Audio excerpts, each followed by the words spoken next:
First, close all active lines by paying any outstanding balances and returning leased devices.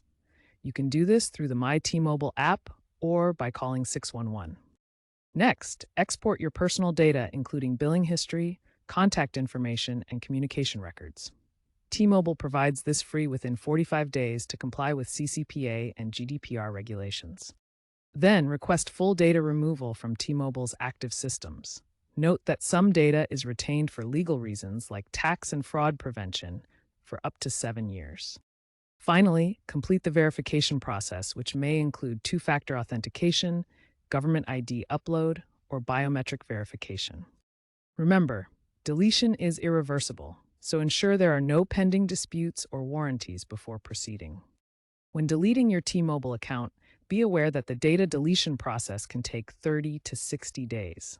Full deletion anonymizes or removes data from active systems. T-Mobile retains some information for legal reasons, such as 3 years for billing disputes and 7 years for tax records. If the account is under a family plan, all associated users must agree to the deletion. Looking ahead, digital transformation is key, with T-Mobile adopting AI chatbots for support queries.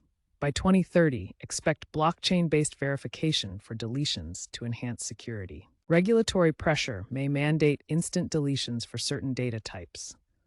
The trend is toward user-empowered, faster processes, but with growing scrutiny on how carriers handle retained data. Monitor T-Mobile's official site and privacy tools for the latest updates, as processes may change.